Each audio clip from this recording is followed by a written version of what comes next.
old on the floor exercise. It's the one with the springy ponytail, right? But doesn't she look alive even standing still? She does, very much so. She has a projection. You don't need to move to project movement. This child makes me think of what she's thinking of. And what she's thinking of to me is, I like gymnastics. She's really into everything that she's done all day today. Great deal of enthusiasm and beautiful extension. She's doing an unusual thing. She's starting low kick. There are points awarded to the kind of choreography that you select. And you should show change of feeling and expression. Nice double salto. And she danced immediately out of it, which the judges will like. For those who tuned in late, let me mention the two experts by my side, Muriel Grossfeld and Paul Zert. Muriel, a former Olympian and coach of the women's U.S. Gymnastic Olympic team, and Paul, a famous coach at the University of Oklahoma, coach of Bart Connor. I'm Bob Wolf, and we're here at the Independent Club Gymnastics Women's Championships at William Patterson College in Wayne, New Jersey, with the 4 final teams to get the national title. She's showing one of the qualities that I love in floor exercise, where the tumbling is not interrupting the dance, and the dance is not interrupting the tumbling, that there's in the choreography, there is a sense of the whole. Very nice double turn, double tour. The judges are going to dock her because she didn't quite make the double tour around, but it was very beautiful. Double twist. And another double turn with a little bit of a harsh ending again. Right. False endings I love. She fooled me, so I'm on her side. She's going to be a marvelous gymnast. Already is a very good one. And she's just 4 feet 10 inches. If I were recruiting, she'd be one of the people I'd pick. We're looking again, I think, Paul, first tumbling pass. Nice round off. Really moves forward into a round off. Good, strong back handspring. Has still form problems. She does what we call in gymnastics cowboying. She has her legs apart to help herself. This is her little change of pace going into dance movements of leaps. The judges look for the total split amplitude, which she does have, and a nice rhythm between them. Again, the very pretty hands, the soft hands, the relaxed arms, which really is a sign of excellent work. And score 9.15, very nicely done, with not a great deal of difficulty in the tumbling, so she danced her way to that 9.15. And our second rotation is over. We'll be back with more in just a minute.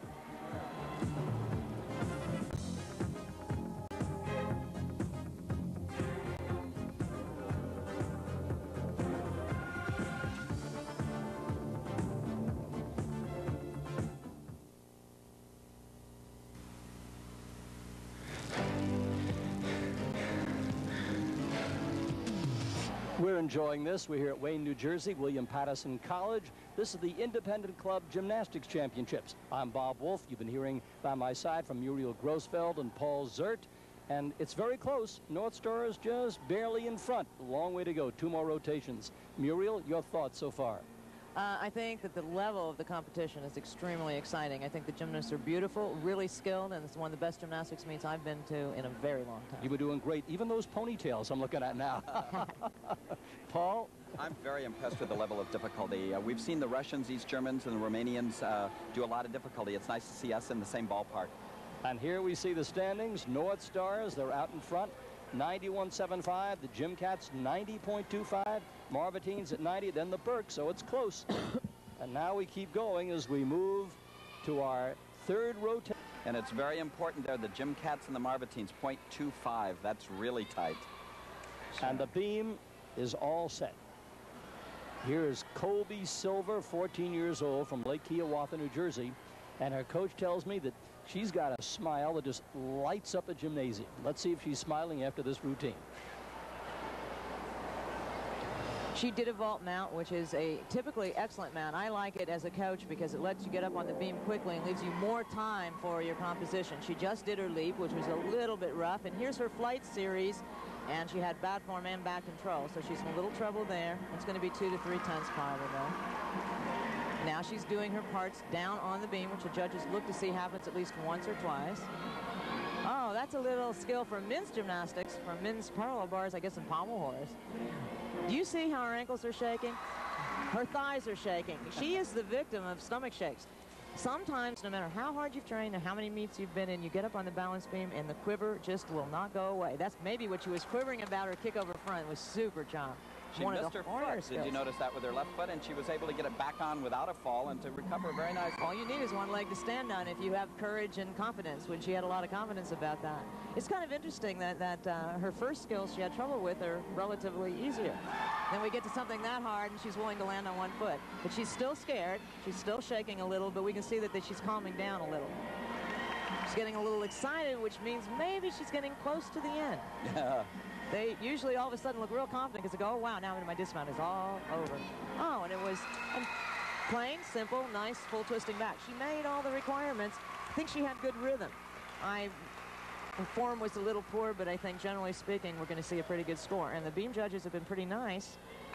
So I think maybe they're going to start up in the 9s. And she is wearing that smile. Incidentally, we've been joined here, and we'll try to get him on with us, by Ed Nepper, the executive director of the USAIGC, who certainly is to be commended for what has taken place in the development of this sport with these independent gymnastics clubs. 1963, about 60 clubs. Now there are about 3,000, and this is where the future Olympians come from, right out of these clubs. The important thing, Bob, that Ed has done for our sport, which is absolutely amazing, is allowed it to be a team sport. We have to teach these kids how to compete on a team, and that's what we're able to do at this level. It's so important for our sport. He also, I think, has been responsible for women's gymnastics having representation and a say-so in the destiny in our country. I think your association is the only one that really is in close touch with women's gymnastics in this country. Well, thank you, Muriel. Of course, that's our forte, the women's gymnastics. We have about 1.2 million of them now in the United States, girls in gymnastics. And I think this particular activity is perhaps indicative of what is happening in the clubs today. We just have a tremendous number of children in competition, about 67,000 of them. This is Heather Kirk, 18 years old, from Burke's Gymnastics Academy. Heather is down successfully for her first tumbling pass. Now, what the judges look for in tumbling is you must have one of your passes have 2 saltos in it, two flips.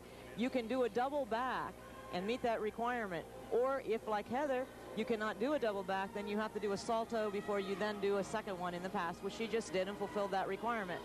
So now her center pass, it's a nice double twist. A little low, but nicely done.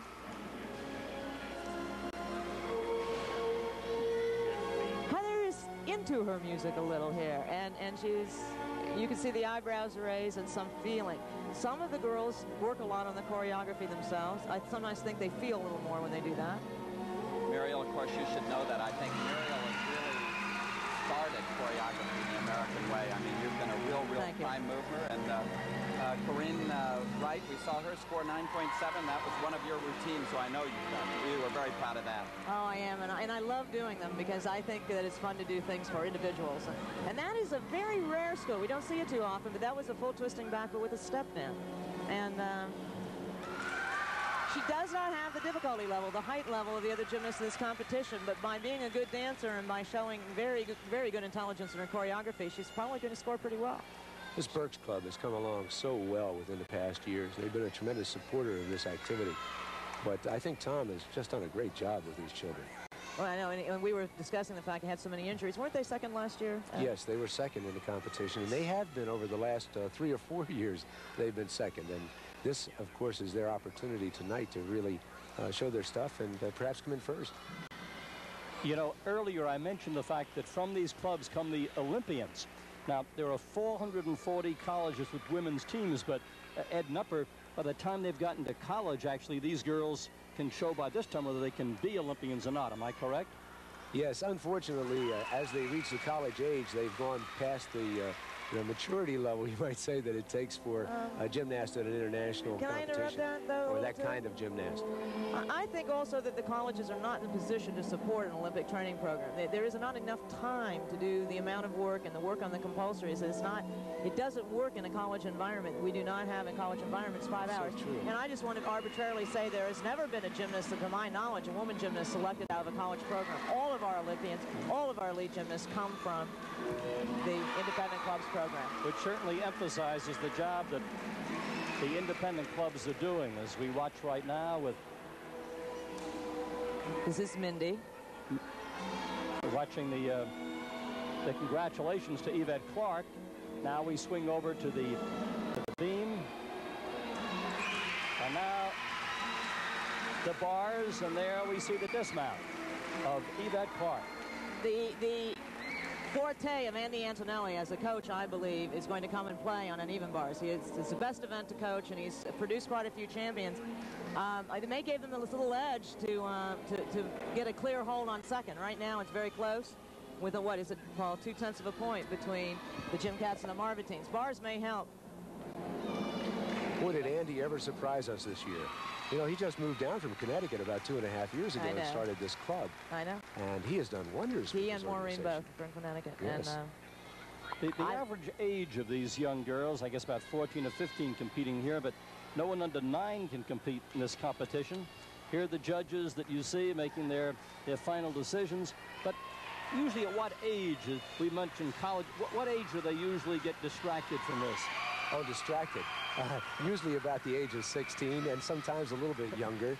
The older girls that hang on are the girls that really usually make up our international competitors. And there are not too many of them, unfortunately. We do start them very early, though. You know, we start them at the age of 6. I think that there's less.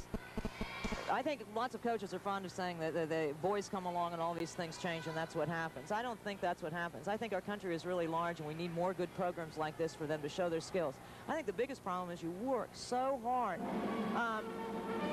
We've already talked about what good athletes they are, how many years it takes to develop all these skills, and then they have to wait all year and they maybe only get a chance, if they're not an Olympic team, to show off their skill once or twice a year, unless they're in college.